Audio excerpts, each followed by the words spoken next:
पाकिस्तान में land records are a complete mess. हमारी जो स्टॉक मार्केट है इसकी मार्केट कैपिटलाइजेशन $53 बिलियन है, 53 बिलियन। लेकिन अगर आप लैंड को देखें, this is worth hundreds of billions of dollars.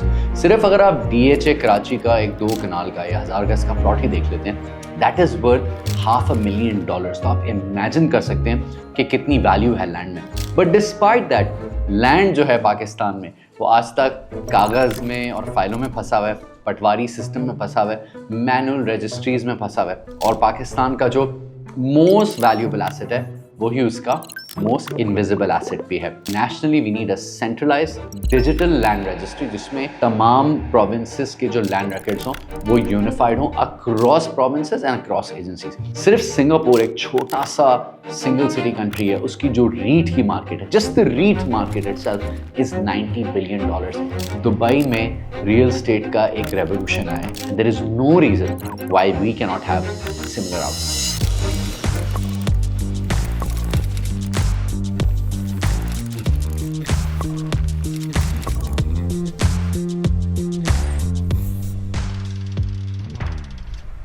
अस्सलाम वालेकुम and welcome to Pakistan and counting. मेरा नाम जुनैद इकबाल है and thank you for watching our digital Pakistan series. Now what do we lose by not digitising land? सबसे पहले, on a national scale सही मानों में nobody knows through one single verifiable database कि कौन किस चीज़ की मलकियत को रखता है। अब अर्बन एरियाज़ में कराची में KDA के लैंड के रूल्स हैं, LDA के अपने कुछ उसूल हैं, कंटोनमेंट्स के अपने हैं, प्राइवेट स्कीम्स के अपने, हर एक का एक सेपरेट लेजर है, हर एक का एक सेपरेट रिकॉर्ड है। उस रिकॉर्ड को रखने का हर एक का अपना तरीका है। फिर आपके जो रूरल एरियाज़ हैं वहाँ पर पटवारी निज़ाम चलता है जिसमें म्यूटेशन को हाथों से लिखा जाता है और वो लट्ठे पर भी उसके स्टैम्प्स लगाए जाते हैं। और जो पुराने पेपर्स हैं वो सिवियरली फ्रेजाइल हैं। और फिर जो प्राइवेट सोसाइटीज़ हैं जो अपना टाइटल आपको देते हैं, उसमें तो मोस्ट केसेस में जो लोग जाके ये वाले प्राइवेट लैंड ख़रीदते हैं उनको ये भी नहीं मालूम होता कि ये जो सोसाइटी जिसके प्लॉट्स काट के दे रहे हैं, क्या इस सोसाइटी का गवर्नमेंट के रिकॉर्ड्स में रिकॉर्ड क्लीन है या नहीं। विच इज़ वाई जो कुछ चंद सोसाइटीज़ हैं पाकिस्तान में जहाँ रिकॉर्ड क्लीन होता है तो फिर उसकी उस हिसाब से वैल्यू भी बढ़ती है। सेकंड जो इसमें चैलेंज आता है लैंड रिकॉर्ड्स में कि क्योंकि ट्रांजैक्शंस कैश बेस्ड होती हैं उसमें फ्रॉड बहुत होता है। फिजिकल फाइल्स हैं, फिजिकल स्टैंपिंग है, वर्ड ऑफ माउथ से बात होता है and as a result ghost societies होती हैं। As a result double sale हो जाती है। एक ही प्लॉट 2 लोगों को बिका हुआ होता है, 20 साल बाद जब कोई एक उस पर घर बनाने लगता है तब उन्हें पता चलता है कि ये घर तो बिका हुआ है किसी के नाम, एंड सडनली फोर्ज डॉक्यूमेंट्स होते हैं। फिर ट्रांजिट में कैश चोरी होता है क्योंकि लोग लिटरली पेटियों में कैश लेकर जा रहे होते हैं। फेक नोट्स का इसमें बहुत मसला होता है और ख़ास तौर पे इस कैश ट्रांजैक्शन की वजह से जो ओवरसीज़ पाकिस्तानीज़ हैं जो लिमिटेड वक्त के लिए आते हैं और चाहते हैं अपनी हार्ड अर्न सेविंग्स से कुछ खरीद सकें, वो सबसे ज़्यादा वल्नरेबल होते हैं टू दीज स्कैम्स।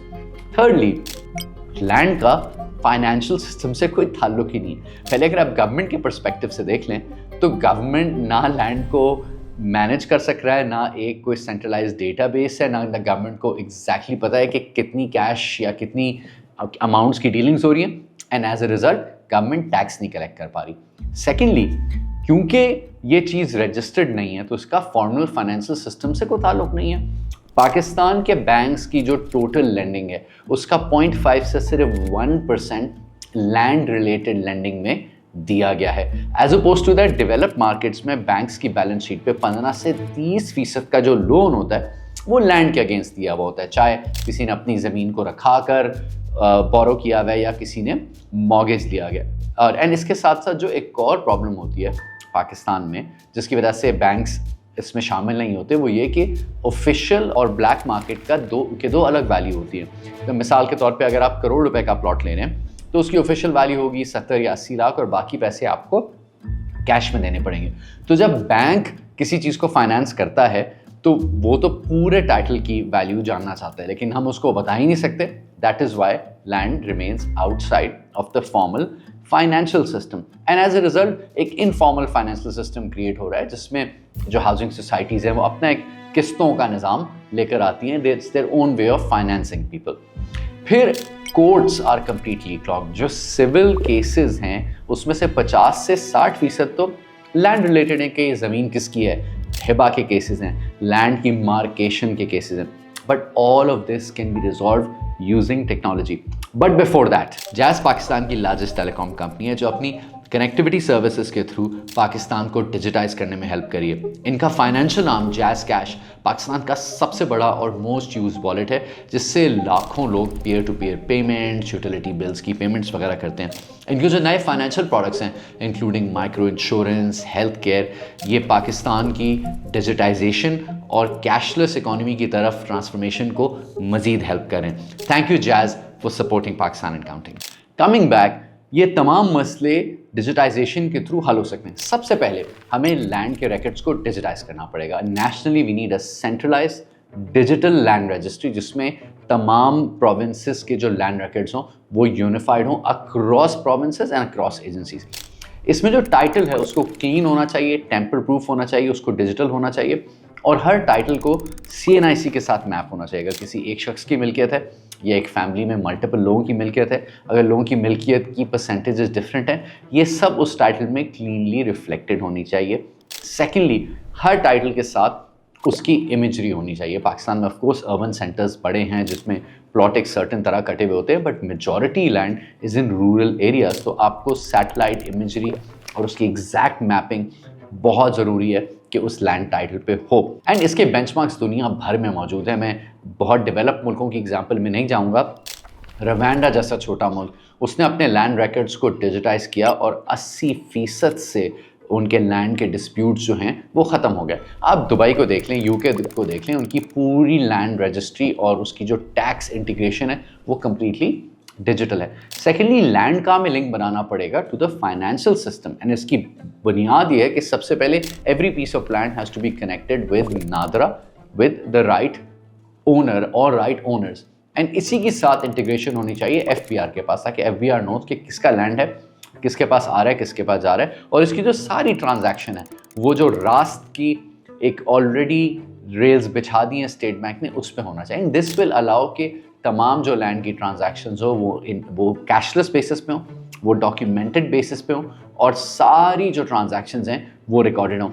इसके साथ साथ जो स्टैंपिंग है वो भी अब स्टैंपिंग होनी चाहिए, म्यूटेशन जो है वो डिजिटली होनी चाहिए, वेरिफिकेशन जो है वो डिजिटली होनी चाहिए, एंड इसके बेंचमार्क्स दुनिया भर में मौजूद हैं। आप इंडिया की एग्जांपल ले लें, उन्होंने जो India land record modernisation programme का आगाज़ किया था, इससे ऑनलाइन एक्सेस हो गया। और उन्होंने, जिस तरह मैं रास्त की बात कर रहा हूँ, उन्होंने अपने आधार सिस्टम के थ्रू हर लैंड के टाइटल को आधार से लिंक कर दिया।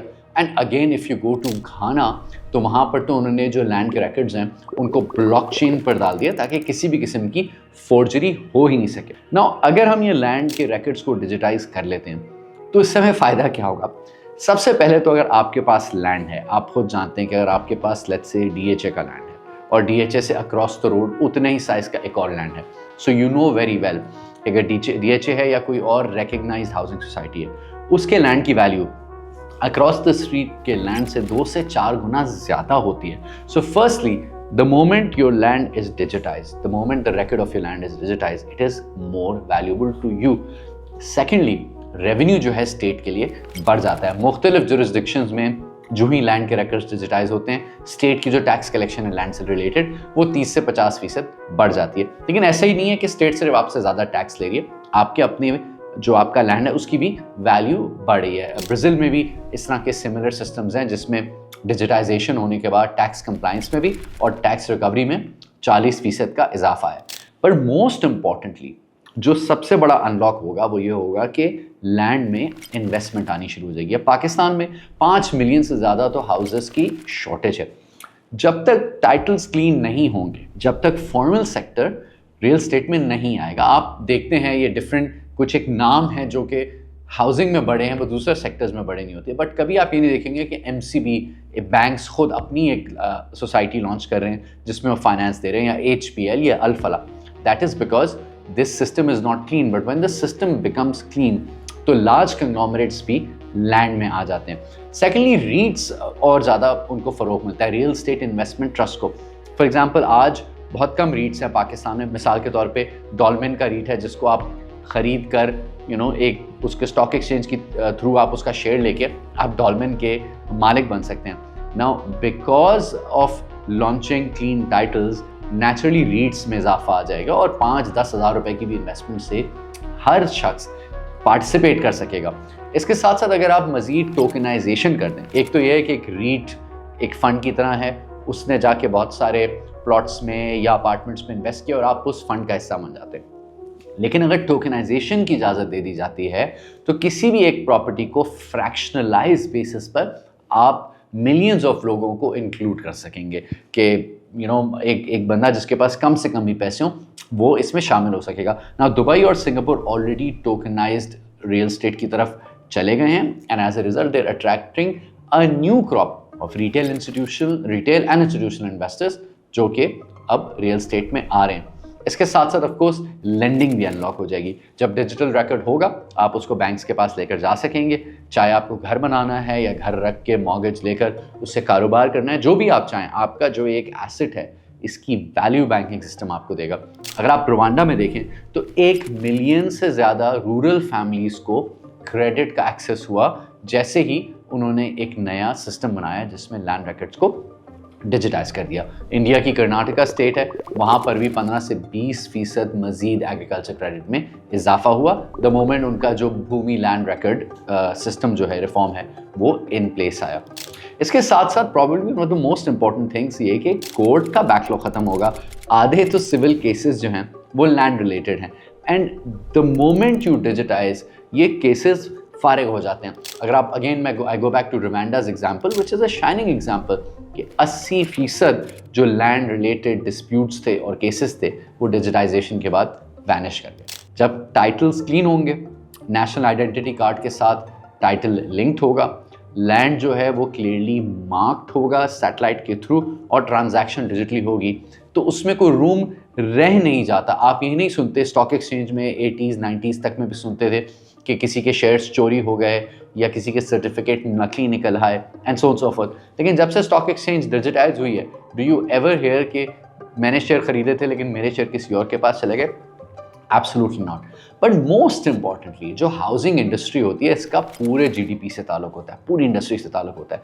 जब लैंड डिजिटाइज होता है और हाउसिंग इंडस्ट्री फॉर्मलाइज होती है, आप इसका इस बात से अंदाज़ा लगाएं कि एक घर की कंस्ट्रक्शन में 40 इंडस्ट्रीज शामिल होती हैं, सीमेंट से लेकर, सरिये से लेकर, लाइटिंग के इक्विपमेंट से लेकर, वायरिंग के इक्विपमेंट से लेकर, टाइल से लेकर, so on and so forth. तो जब रीट्स में इन्वेस्टमेंट शुरू होगी, जब टाइटल्स के अगेंस्ट फाइनेंसिंग मिलनी शुरू होगी, तो पूरी इकोनॉमी को इसका फ़ायदा होगा। सिर्फ सिंगापुर एक छोटा सा सिंगल सिटी कंट्री है, उसकी जो रीट की मार्केट है, just the REIT market itself is $90 billion.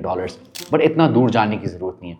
आपने अगर एग्जाम्पल देखनी है तो सिर्फ दुबई की एग्जाम्पल देखनी है। सिर्फ पिछले 30 साल में दुबई में रियल स्टेट का एक रेवोल्यूशन आया है। एक सहरा को उन्होंने एक मॉडर्न रियल स्टेट मार्वल में तब्दील कर दिया। उनके लैंड रिकॉर्ड्स क्लीन हैं, तमाम ट्रांजैक्शंस जो हैं वो अबव बोर्ड हैं and as a result they have attracted investment from all over the world. कोई ऐसा मुल्क नहीं है जिसके लोगों ने या जिसके इंस्टीट्यूशंस ने दुबई की रियल स्टेट में इन्वेस्ट नहीं किया हुआ and there is no reason why we can not have similar outcomes.